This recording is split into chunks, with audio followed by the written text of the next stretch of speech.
tarde a todos. É um prazer imenso vir falar de atenção domiciliar, né?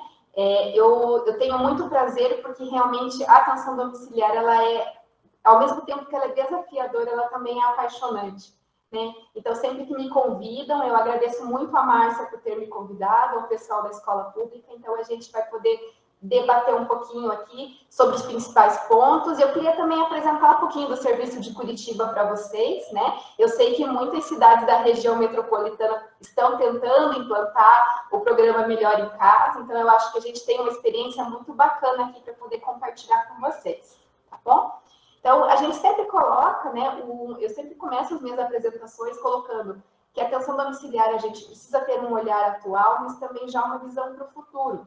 Porque, de fato, ela é o futuro, né? O envelhecimento da população, os pacientes mais complexos que não desejam mais ficar internados. Então, a gente sabe que é um nicho de mercado também, porque não muito importante.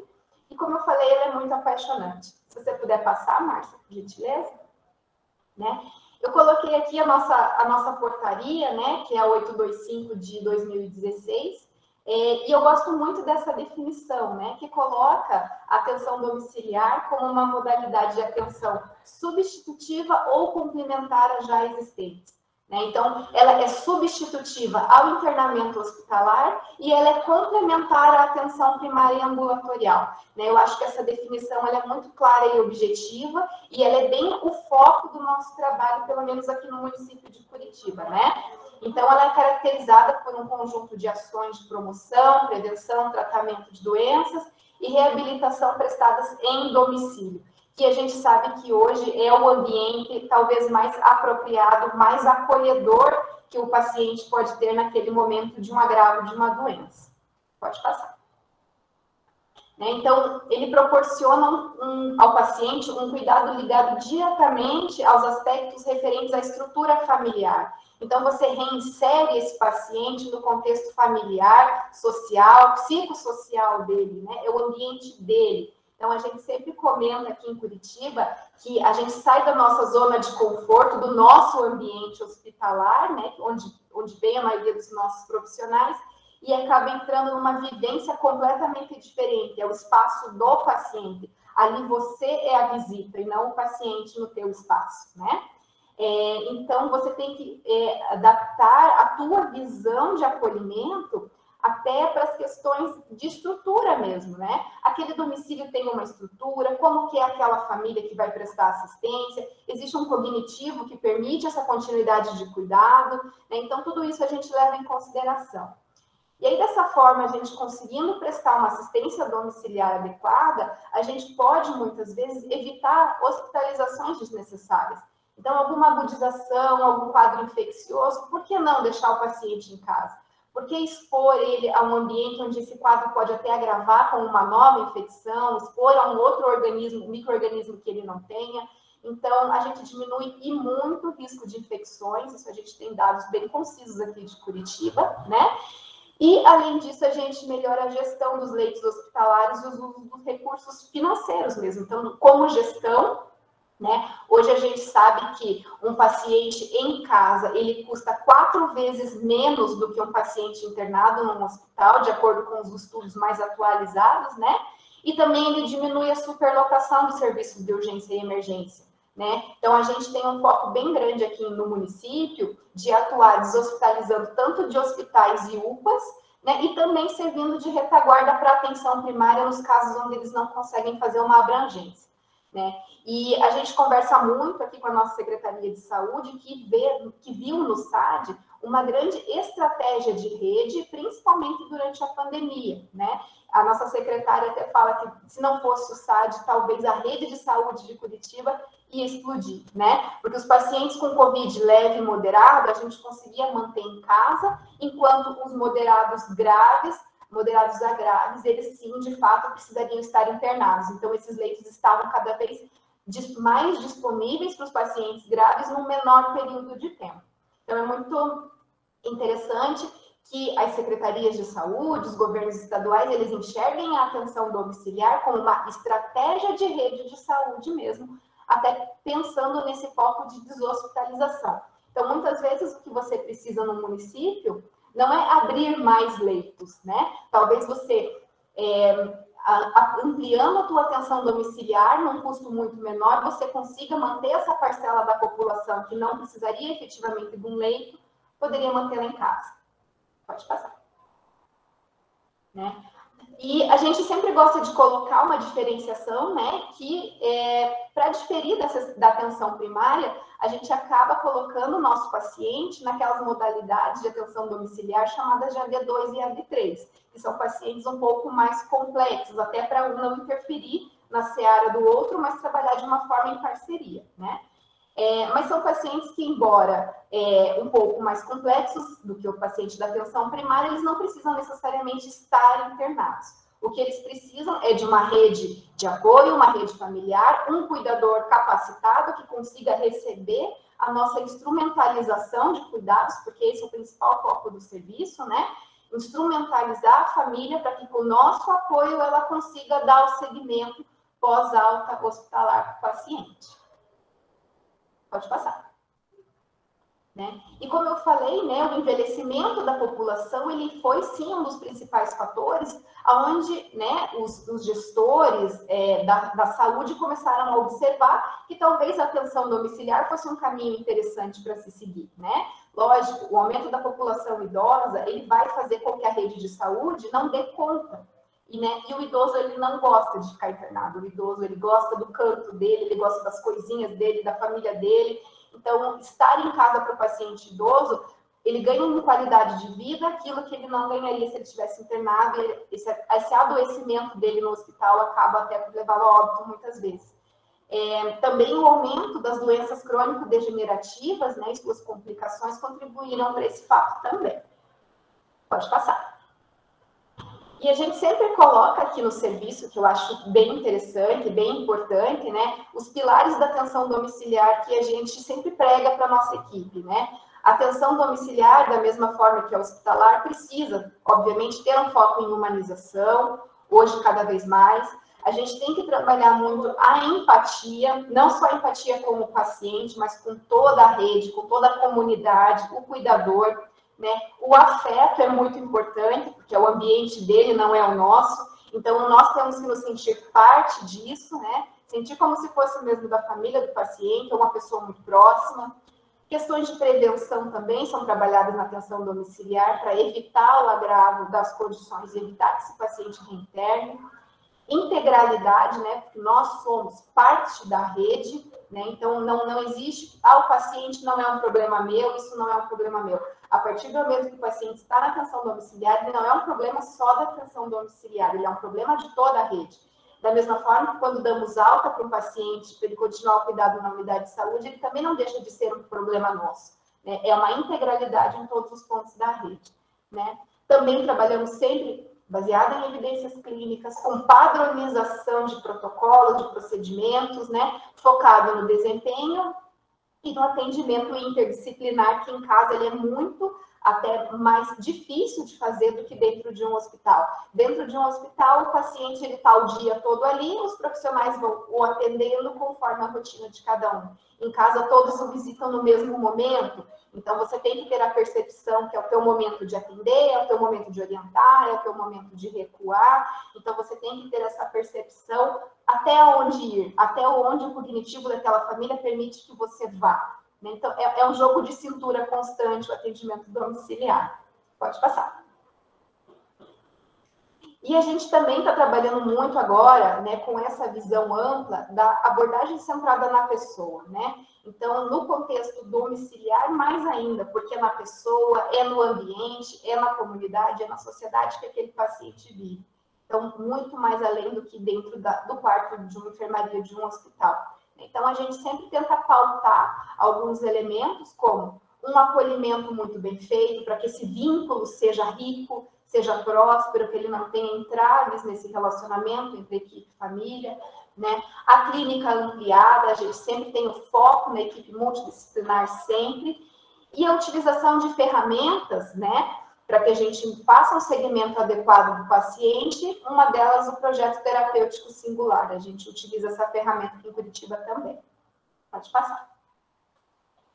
Só para mostrar um pouquinho para vocês do nosso trabalho. Então, hoje, aqui em Curitiba, nós temos 14 equipes, 14 EMADs, né, Equipe Multiprofissional de Atenção Domiciliar. 10 delas atendem os nossos 10 distritos sanitários aqui em Curitiba, então a gente tem uma em cada um.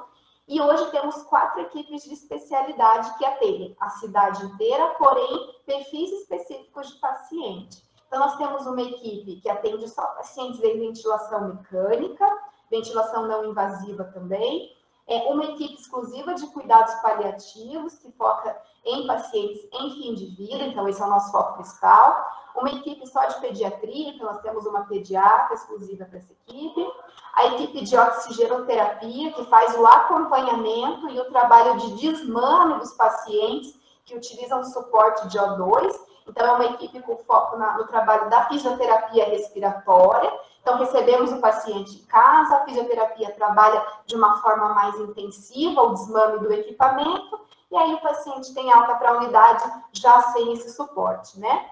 E agora, no finalzinho de novembro, o Ministério nos habilitou mais uma equipe, que vai ser a nossa 15ª EMAD, que a gente ainda não definiu o que vai ser ela exatamente, mas com certeza será mais uma equipe de especialidade.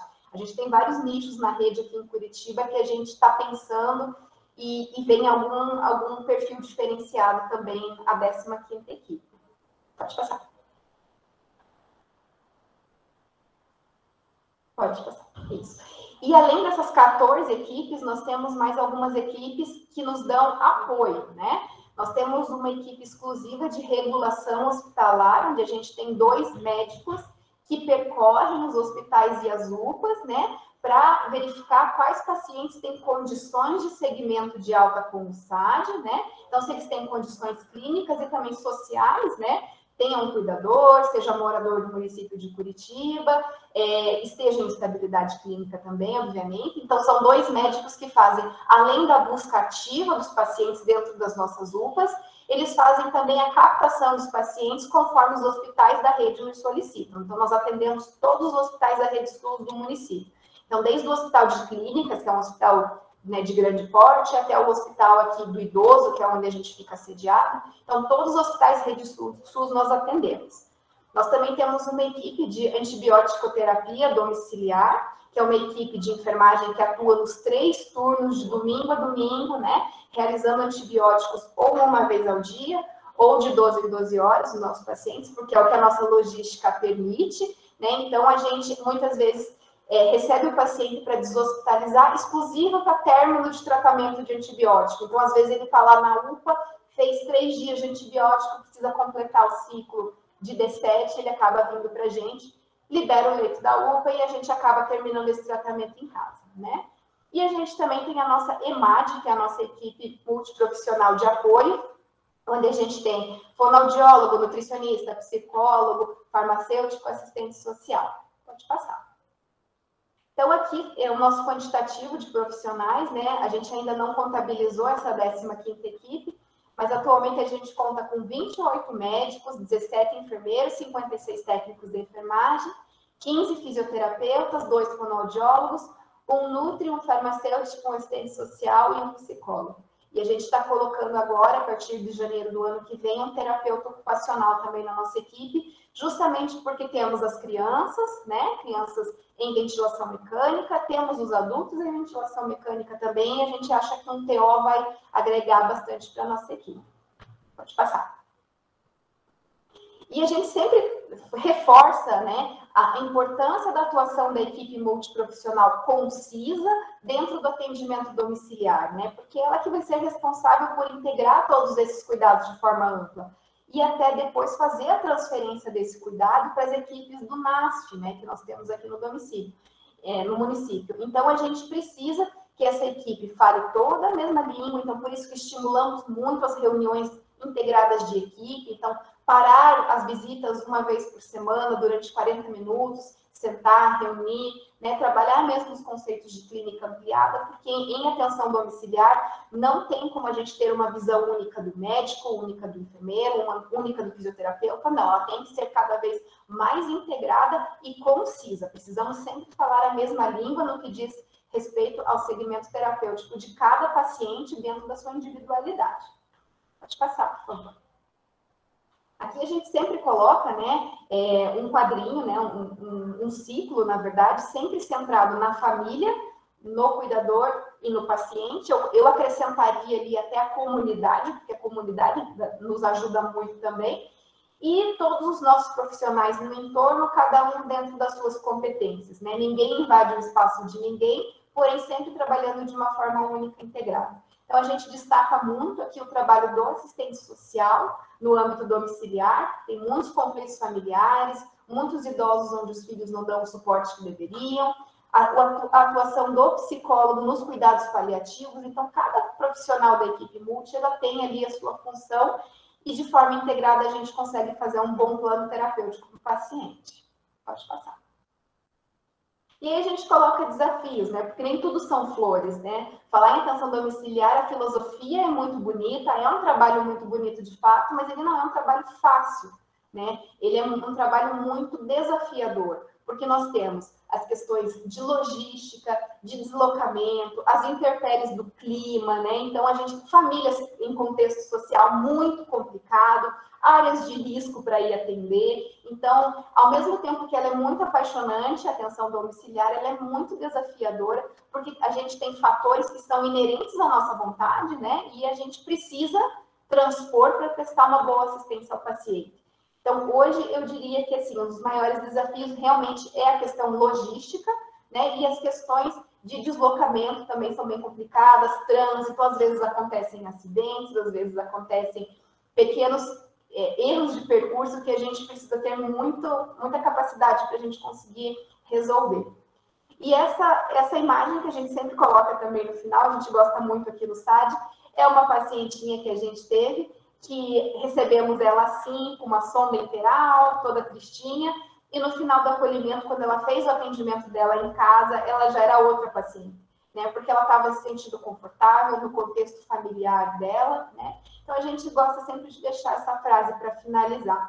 Se você trata uma doença, você pode ganhar, você pode perder. Se você trata um paciente, eu tenho certeza que você sempre irá ganhar, não importa o desfecho, né? Então, eu agradeço muito a oportunidade aqui de compartilhar um pouquinho do nosso SAD aqui de Curitiba com vocês e fico aí à disposição se vocês tiverem algum questionamento para fazer.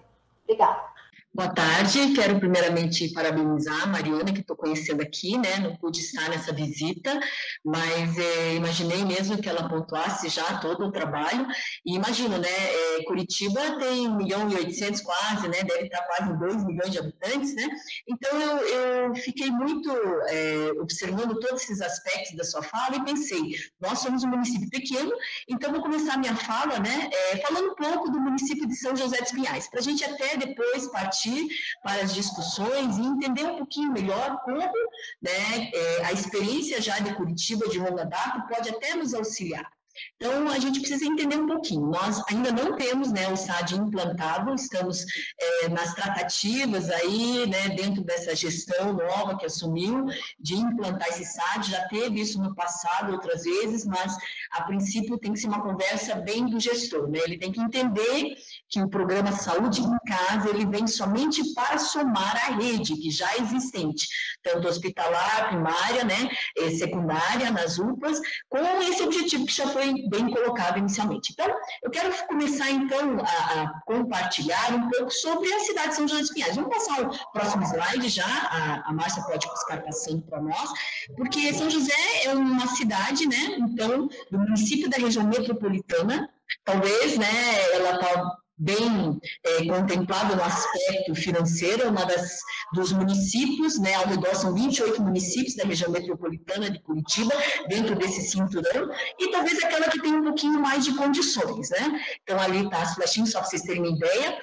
No slide ali ao lado, você mostra também isso que a Mariana comentou, a questão de logística. São José dos Pinhais, ela é meio espraiada, né? Eu estou vendo que tem muita gente participando aí, então quem já trabalha na atenção primária, sabe, né, que a gente tem desde o Castelhano, uma unidade de saúde lá perto de Guaratuba, então ela é muito espaçada. Quando a gente pensa em atenção domiciliar, justamente esse já é um questionamento, um desafio grande, né, então que a gente tem que pensar. Próximo slide vai mostrar também que a nossa população também ela está aumentando. Então, ele é o 6º maior município em número de habitantes do estado do Paraná. Né? Então, conforme o censo de 2000, a gente tinha esses valores, mas com o tempo você vê aí o gráfico demonstrando que aumentou, né? E isso que acontece no cinturão da região metropolitana.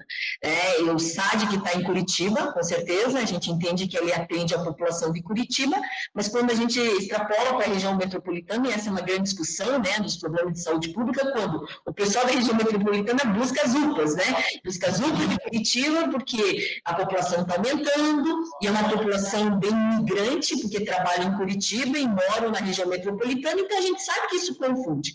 Mas, graças a Deus, a saúde pública não é só municipal, ela é estadual e federal, né? Então, de uma certa forma, todos nós estamos aí com um objetivo só, que é atender esse paciente. O próximo slide, Márcia, se puder passar, por favor, demonstra, né, ficou um pouco pequena, a estimativa. Então, nós estamos em torno de 250 mil, então hoje nós devemos estar em torno de 300 mil habitantes. Quando a gente pensa em Curitiba, é um quinto menor, né? Curitiba talvez tenha 1.500.000, né? Então, 300 mil habitantes é essa população estimada de São José dos Pinhais. Próximo. E é importante a gente citar um pouquinho São José dos Pinhais dentro do cenário, né, da rede, que eu quis tecer esse comentário para a gente pensar em soluções. Ela tem, então, uma UPA, né, que é o UPA Afonso Pena, tem ali um hospital, né, eu estou aqui agora também no hospital municipal, que atende dentro da rede de urgências e emergências, né, e temos mais ou menos 27 a 28 unidades básicas de saúde, tá? A gente tem uma maternidade que atende o alto risco dentro da região metropolitana, então Tijucas do Sul, então gestação de alto risco vem para o hospital também, e o pronto-socorro também atende, né, numa rede de traumas, o CIAT, SAMU, Covia, e também a cidade de São José, ela está bem situada, né, então por isso que tem esse hospital, porque ela está cortando 3 rodovias, a 277, 376, o Contorno Sul, então ela tem justamente um aspecto um pouco diferenciado. Então, esse slide é para demonstrar. Então, São José tem toda essa rede e a gente ainda não tem o SAT. Próximo. E dentro dessa, só tecendo um pouco do comentário, né, então a gente tem 27 unidades básicas, uma UPA porte 3, enquanto Curitiba tem 10, né, 9 UPAs, a gente tem apenas uma, que é porte 3, a gente tem uma unidade avançada, que no tempo de Covid ela ficou uma UPA especialidade Covid, mas hoje é uma atenção primária estendida, e hospital que atende o secundário e o terciário. Tá? Próximo slide. Um pouco do hospital só para entender, então, mais ou menos na maternidade, 2.300 atendidos por mês, então isso é para a gente entender esse município, 300 partos ao mês, no PS temos uns 4.000 atendimentos ao mês, centro cirúrgico com 5 salas cirúrgicas, né, tem UTI com 10 leitos, então imagine quanta gente que poderia ser deshospitalizado desse hospital. Então, eu estou falando um pouco do hospital para a gente entender o quanto o SAD é importante para o nosso município. Com todas essas cirurgias acontecendo, né, a maternidade, o PS e número de exames, etc., vamos para o próximo slide, a gente vê que o SAD sendo implantado seria uma estratégia muito boa. Existe aproximadamente 176 leitos, né? Dentro desses leitos, né, temos leitos clínicos, leitos de alojamento conjunto, leitos de UTI geral, UTI MEL, também o hospital está cadastrado, né, no atendimento por ser alto risco, né, e é referência dentro de clínica médica, nós temos uma residência médica aqui também, com vários apoios de várias especialidades. Próximo. Então, só para uma ideia, assim, dentro da clínica médica, nós temos uma média de 80 pacientes, né, 2015, que a gente avaliou, que teriam essa possibilidade de deshospitalização. Em 2021, são mais ou menos uma média de 120 pacientes por mês de internamento em enfermaria clínica. Uma média de 62 anos, onde 40 pacientes também estão internados nos leitos de observação que não são leitos hospitalares. Esse é um grande problema. 40% dos internamentos, né, no hospital são de causas infecciosas. Isso, né, demonstrando que talvez dentro do mês, 40% desses pacientes que iniciam antibiótico poderiam terminar o seu antibiótico até dentro, né, das suas casas, se a gente tivesse o SAD implantado. Próximo. Aqui nós temos, só para entender também, né, 5 ambulâncias, 3 unidades de suporte avançado, 2 unidades de suporte básico. Próximo. Essa é só uma ideia do nosso relatório quadrimestral, os nossos atendimentos, né, de SAMU, que muitos, né, a gente pode ver ali. Por exemplo, tem 516 atendimentos no quadrimestre, só para vocês terem uma ideia, né, próximo, porque também a rede precisa estar bem organizada. Quando o paciente de atenção domiciliar, né, ele instabiliza, a gente precisa, talvez, de uma ambulância para levar. Então, São José dos Pinhais já tem, né, a rede de SAMU, e isso é uma das exigências de poder implantar o SAD, é ter essa rede. Um hospital onde possa dar uma retaguarda e uma rede de urgências, né, de atendimento móvel, para que seja deslocado esse paciente do seu domicílio a uma UPA ou mesmo hospital. Tá? Esse é o número de atendimentos da nossa unidade lançada, próximo, que agora ele modificou um pouquinho, né, a sua expertise de atendimento. Próximo slide. A UPA Afonso Pena também demonstrando o número de atendimentos, né, no último quadrimestre, então 7.200 atendimentos, não é pouco, né, e no pronto atendimento. Então, tudo isso eu quis trazer nessa fala nossa, demonstrando um pouco do município, próximo slide, para mostrar o quanto realmente a gente precisa do SAD. Então, próximo.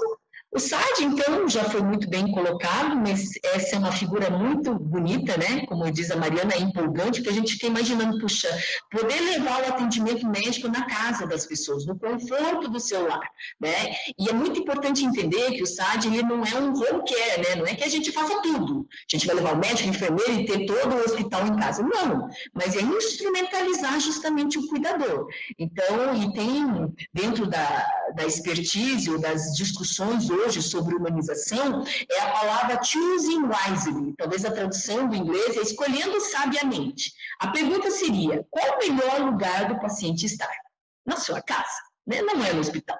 Então, o próximo slide, por favor, demonstrando, né, todo aquele conceito que a Mariana já comentou, né? Então, são equipes de multiprofissionais de atenção domiciliar e multiprofissionais de apoio, que é o EMAP. Próximo. Aqui é somente até um ênfase aí também da portaria, já, próximo também, aqui vou passar mais rapidamente todas as outras portarias, né, e o que é importante é entender que o SAD faz parte justamente de uma rede. Então, São José dos Pinhais, por tudo que eu já passei, né, os slides anteriores, a gente está mais, né, bem convencidos de que realmente precisamos implantar. Se não sair, talvez, isso legalmente dentro dos processos, mas pelo menos já podemos, né, escolher ou ter a equipe para poder iniciar. Próximo.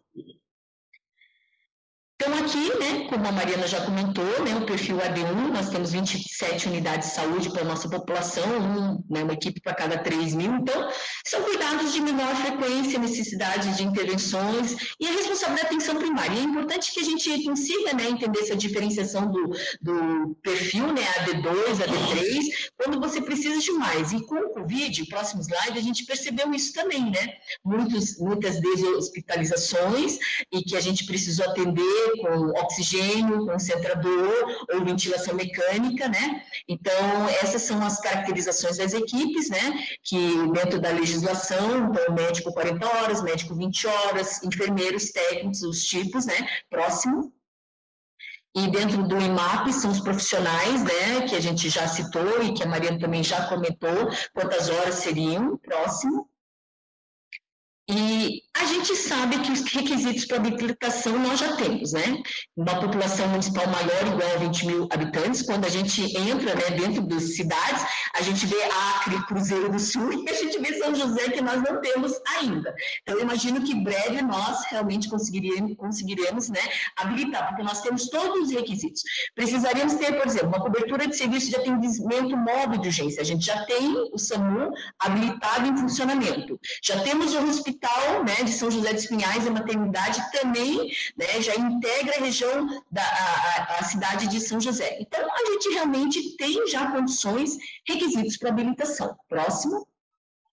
Então, o importante agora, né, é a gente demonstrar para os nossos gestores que, além da competência que já estamos com condições de habilitação, ainda tem esse suprimento financeiro, né, que o Ministério da Saúde, e eu sei que, imagine se fizermos a conta, Curitiba está recebendo um bom valor já do Ministério da Saúde para ter os seus 14, né, EMADs implantados, fora os EMAPs, mas só para ter uma ideia para os que estão participando, né, dessa mostra, que há um incentivo mensal de R$50 mil para cada EMAD do tipo 1 e do EMAD do tipo 2, onde a carga horária médica é menor, de 20 horas, né, porque as outras são mais ou menos parecidas, 34 mil, e para o EMAP, 6 mil. Então, é um dinheiro, né, um incentivo financeiro que o Ministério da Saúde dá para o município que queira habilitar os atendimentos domiciliares. Próximo. Quando nós entendemos isso, né, é importante a gente, de certa forma, fazer esses movimentos, como a Escola, né, de Saúde Pública aqui de São José está promovendo, né, brilhantemente, para fazer com que realmente a gente consiga convencer os gestores que precisamos correr atrás de uma ajuda, né, do Ministério da Saúde, de uma forma que possa contemplar o melhor atendimento da saúde da nossa população. Então, essa equipe IMAP, só para demonstrar todos os profissionais, assistente social, como disse a Mariana, também entendo isso como muito importante, como a população está envelhecida, nós percebemos que muitos acabaram perdendo filhos, né, que não é uma regra natural, ou idosos que recebem sua aposentadoria e não sabem como administrar sua saúde, então é uma realidade muito grande, e a gente vê pessoas se aproximando desse idoso, né, às vezes até tentando usufruir financeiramente, então a gente precisa muito desse profissional social para estar atuando nessa questão. Próximo, né? Então, esse está demonstrando o EMAP. E aí, o que a gente precisa entender da saúde em casa? Eu gostei muito desse slide que eu acabei pegando, demonstrando isso, né? Quando o usuário ele é internado, a gente tem que iniciar um processo, na verdade, de gestão de alta. Né? Ele melhorou, já pode ir embora, ou ele tem que ficar? Se ele fica, ele precisa de cuidados contínuos, ele é elegível para uma assistência domiciliar. Se o paciente que adentra a UPA e adentra o hospital, a gente tiver sempre essa percepção de começar a pensar na gestão de alta, a gente consegue já pensar em deshospitalização.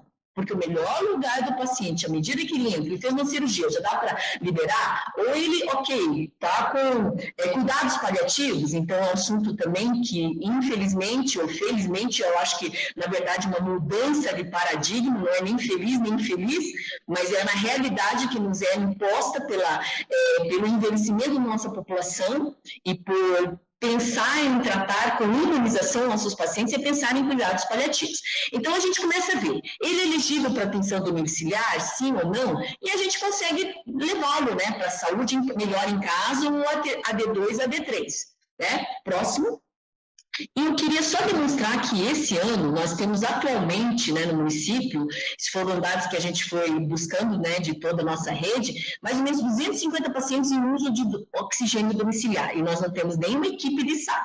4 pacientes em uso de ventilação mecânica, esses são dados de outubro. E uma média de 40 pacientes que poderiam ser deshospitalizados de UPAs e do hospital. Próximo. E também, mais ou menos, da atenção primária, né, foram dados aí buscados recentemente, 85 pacientes em cuidados paliativos e 280 visitados pelo menos uma vez por semana, isso em termos, né, de população. Isso demonstrando o quanto, né, nós temos um desafio muito grande e que eu quero agora abrir, né, para todos, para uma discussão, que a gente precisa realmente implantar o SAT. Nós temos uma população já que está sendo assistida, com certeza não muito adequadamente, e não temos essa equipe, né? Essa equipe que pode fazer o melhor em casa. Então, eu agradeço também a oportunidade, a Márcia pelo convite, né? E obrigada, Mariana, por trazer também a sua percepção e, com certeza, a experiência de vocês lá de Curitiba, e que nós queremos muito, né, caminhar aí junto para aprender e pedir ajuda, porque é um município, com certeza, que ele se desponta dentro da região metropolitana e que ele tem toda, né, essa estrutura de rede para dar início à implementação, né, à habilitação do saúde em casa. Tá? Muito obrigada também. A gente vai partir agora para um momento de perguntas, né? Então, a gente tem uma pergunta que veio pelo chat ali para Mariana. Mariana, você falou que existe uma estatística em um estudo de que o SAD descongestiona os serviços de urgência e emergência. Você percebe se isso também acontece em pacientes em cuidados paliativos, que evita-se internamentos que não agregam em qualidade de vida? Com certeza, impacta muito, até porque a gente sabe que, assim, muitas vezes o paciente, ele tem condições de estar em casa, mas a própria família não se sente segura de levá-lo para casa sozinha, sem um apoio, né? E aí, se a família não tem essa segurança e o apoio de uma equipe domiciliar, esse paciente vai ficar internado e vai ocupar o leito. Então, a gente tem os nossos pacientes em fim de vida, muitas vezes esse fim de vida pode ser uma semana, como pode ser 3 meses, como pode ser 6 meses. Então, com certeza, impacta bastante na rede. Nós atualmente atendemos aqui, em média, 49, 48 pacientes por mês em cuidados paliativos, né? E aí, esses seriam pacientes que estariam, sim, muitas vezes sendo removidos pelo SAMU, levados até uma UPA, ou depois regulados para um hospital para fazer algum procedimento que muitas vezes não é aquilo que é a vontade dele ou que é a vontade da família, né? Então, você tendo... Só que, em contrapartida, você tem que ter toda a noção de que você precisa dar o apoio para a família, porque por mais que o paciente queira falecer em domicílio, que a família também tem essa vontade, não é fácil, tem todo um fluxo que você precisa pensar em estabelecer também desse pós-óbito, então a parte burocrática, o fornecimento da declaração de óbito, né? A gente trabalha muito aqui em Curitiba também com as visitas pós-óbito, então a questão do luto, né? Então, seriam famílias que, se esse óbito acontecesse no hospital, esse segmento depois desse óbito não ia acontecer, né? Então, a gente tem sim, inclusive, os nossos pacientes infantis, pediátricos, também temos pacientes em cuidados paliativos, então a gente sempre acaba tendo que tratar a mãe depois do que acontece, infelizmente, esse óbito, mas eram pacientes que certamente iriam várias vezes para a rede por agravamento de algum sintoma ou por algum desconforto, e ele ia, sim, impactar na assistência dos outros pacientes também. Perfeito, Mariana. Obrigada pela resposta. Pegando o gancho dessa pergunta da Ana, tem uma outra pergunta que a gente recebeu. Na experiência de vocês, existem alguns casos que a equipe do SAD que aborda as questões de cuidados paliativos? Então, por exemplo, um paciente que ele não está ainda em cuidados paliativos, né, que isso não tá claro para a família, nem para o próprio paciente, mas que aí a equipe do SAD que acaba fazendo essa primeira abordagem, isso acontece com frequência? Como que é baseado na experiência de vocês? Acontece sim, acontece principalmente porque a gente tem essa equipe de ventilação mecânica domiciliar, onde são pacientes que eles ficam eternos com a gente, então são pacientes que nós não damos alta, a menos que ele interne ou que ele vá a óbito. Então ele chega muitas vezes, o que é bem comum nessa equipe, num quadro inicial, por exemplo, de ELA ou alguma doença neurodegenerativa, mas ele ainda não tem essa abordagem de cuidados paliativos, que com o passar do tempo e o agravamento do quadro, sim, a equipe vai introduzindo, vai deixando a família bem à vontade e o paciente bem à vontade, enquanto ele ainda tem essa percepção de definir alguma coisa sobre o seu próprio quadro de saúde, né? Por isso a importância da nossa psicóloga no serviço. Então, sempre quando vai ter uma abordagem nesse sentido, ela participa. Também nós temos as crianças, né? É muito difícil para uma mãe entender o conceito de cuidados paliativos com o filho, por mais que o mundo inteiro já tenha dito que ele é paliativo, né? Então, muitas vezes, com calma, com tranquilidade, com um bom vínculo, é muito mais fácil a gente introduzir esse tema em casa do que o médico ali durante o internamento, que muitas vezes não faz o segmento contínuo do paciente, né? Ele atende o paciente na emergência, estabiliza e dá alta. Nós ficamos com o paciente complexo por bastante tempo, acabamos criando um vínculo e a abordagem de paliatividade acaba se tornando um pouco menos difícil, vamos dizer assim, mas abordamos sim. Perfeito. Uma outra pergunta que nós temos aqui é o que você levantaria como aquilo que é essencial antes do município iniciar com o serviço de atenção domiciliar? Então, a gente sabe que existem, né, vários pré-requisitos ali, várias questões que têm que estar bem estabelecidas, né, previamente a uma implantação do serviço de atenção domiciliar, mas o que você classificaria, assim, baseado na tua experiência, que sem isso não dá para começar? Eu colocaria isso da minha própria vivência, assim, porque como gerente do programa, a gente sempre acaba participando de reuniões a nível nacional com os outros gestores, né, de Melhor em Casa do Brasil inteiro. A primeira coisa, eu acho que você precisa definir qual vai ser o teu foco, né? Você não consegue abraçar o mundo. Então, a gente vê que tem muitos municípios onde o Melhor em Casa, ele é mais voltado para dar um apoio para a atenção primária, né? Atender aqueles pacientes permanentemente acamados, que muitas vezes o NASP não consegue atender, aqui no caso de Curitiba, né? Porque nem todas as nossas unidades têm esse perfil. Ou a gente vira o foco para o lado da deshospitalização, né? Então, tem municípios, principalmente na região Nordeste, que eles são voltados só para paciente da atenção primária, eles não deshospitalizam, né? Ou deshospitalizam muito pouco. O nosso foco em Curitiba é deshospitalizar. Então, a gente tem, inclusive, dentro dos serviços, alguns indicadores e metas, né? Que a gente tem um contrato de gestão junto ao município, que a gente precisa cumprir esses parâmetros, e alguns deles são relativos à deshospitalização. Então, o nosso maior quantitativo de pacientes são pacientes deshospitalizados, porque o SAD em Curitiba ele é visto, como eu falei, como uma estratégia de rede. Então, liberação de leite, fazer esse leito girar e acolher esse paciente dando esse segmento. Então, se você quer implantar um SAD, até a gente teve semana passada recebendo a visita do pessoal de Pinhais aqui também, que também está tentando implantar o SAD, eles vieram conversar com a gente.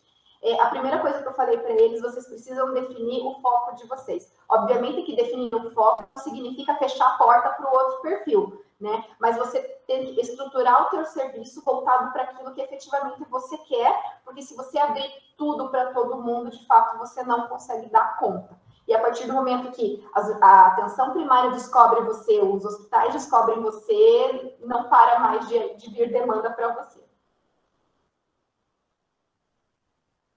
Perfeito, ficou bem claro a tua fala, era essa mesma dúvida.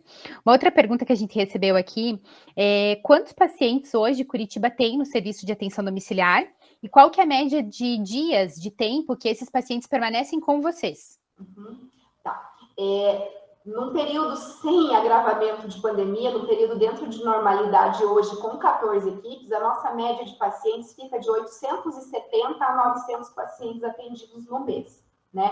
A gente sempre faz aquele cálculo baseado nas instruções do Ministério de 30 pacientes atendidos por médico por mês. Né? Então, a gente fica mais ou menos nesse quantitativo de 870 a 900 pacientes. No pior momento da pandemia, já chegamos a 1.300, né? Então, para deshospitalizar, justamente para abrir leito, mas sempre fica nessa faixa. Qual que é a segunda parte da pergunta? Desculpa.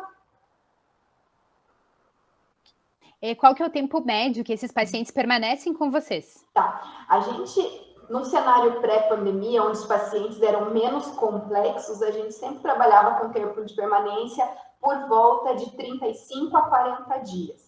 Hoje, devido a esse perfil justamente pós-Covid, de pacientes que ficaram com essas sequelas, a gente acaba girando ali em torno de 45 até 53 dias, foi o máximo de tempo de permanência que a gente ficou. Lógico que é uma média geral, né, de todos os pacientes atendidos naquele mês.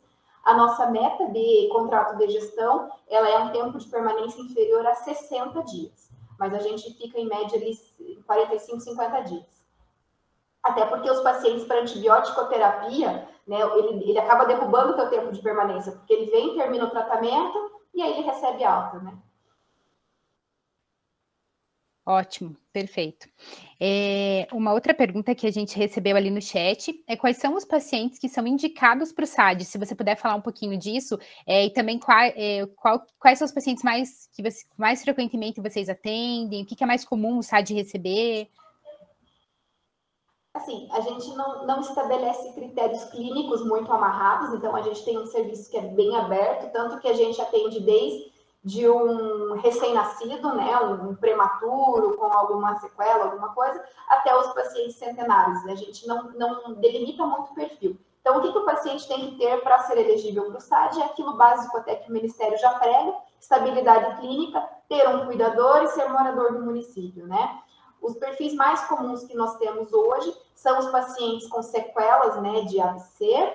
Temos também pacientes pós-Covid ainda, estamos atendendo bastante pós-Covid, claro, num número muito menor, mas são pacientes que tiveram algum quadro infeccioso, né? Curitiba é referência hoje no Brasil em antibiótico-terapia domiciliar e controle de infecção domiciliar também.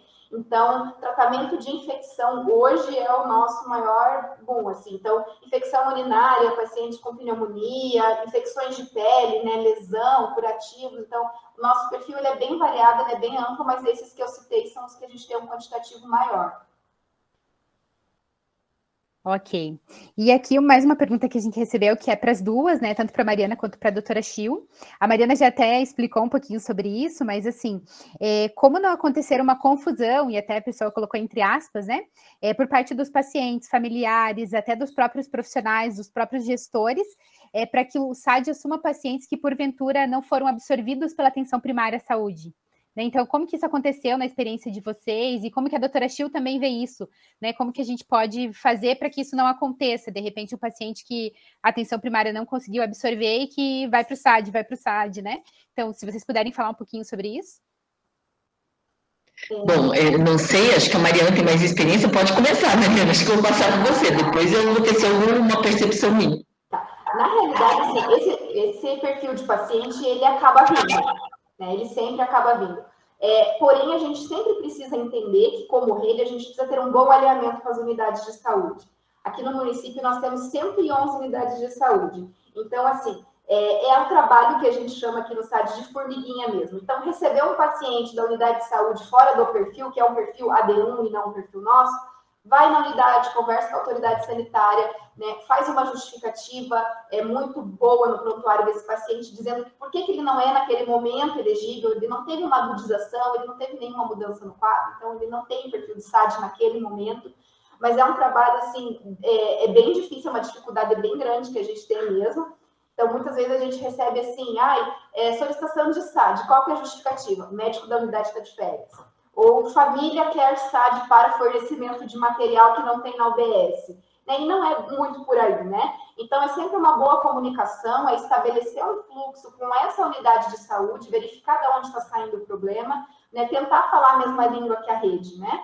Então, lógico que isso é difícil, porque mudam-se pessoas muitas vezes, então, às vezes, você faz todo um trabalho na unidade X, todo mundo entendeu o teu propósito, quem é para mandar para você, de repente muda toda essa equipe, vem pessoas novas e você tem que começar do zero, né? Mas é uma boa comunicação, é um bom fluxo de rede e é um trabalho de formiguinha mesmo, um trabalho eterno, a gente chama aqui no SAD, não tem como ser diferente. Eu concordo plenamente com a Mariana, eu acho que a comunicação é algo que é fundamental, mas talvez uma coisa mais prática, porque o foco realmente de deshospitalização e dentro da nossa realidade poderia ser justamente isso, né? Término de antibiótico. Então, quem vai fazer isso? É quem vai sair da UPA ou do hospital. Então, se você fechar um pouquinho, pelo menos não vai ter tanto problema, porque se você abrir para que todas as unidades peçam o SAD, aí fica mais complexo. Então, se você, por exemplo, criar o SAD dentro do nosso município, começando pela UPA, hospital, você já tem uma demanda muito grande.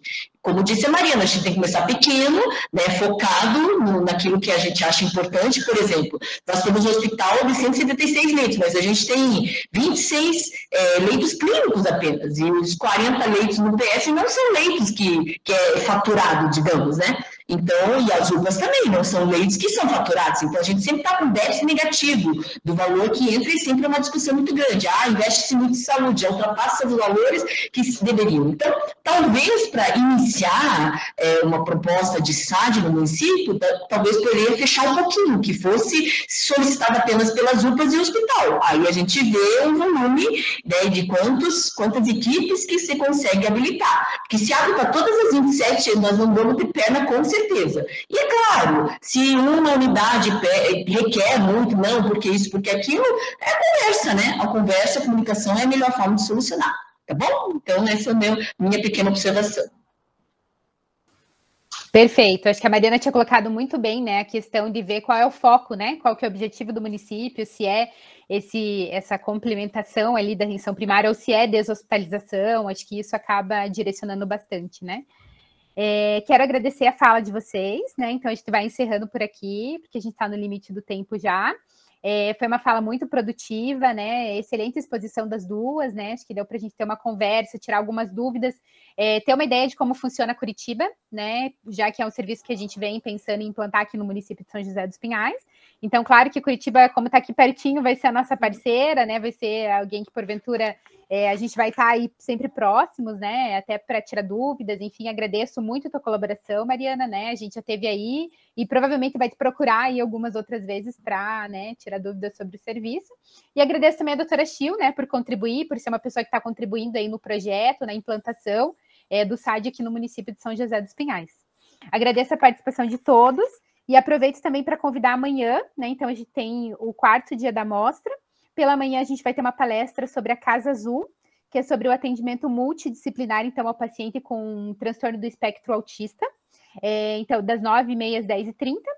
E à tarde a gente vai ter sobre o atendimento remoto na atenção primária à saúde, né? Então também são dois temas bem interessantes e a gente aproveita para convidá-los para participar conosco amanhã também, tá bom? Muito obrigada.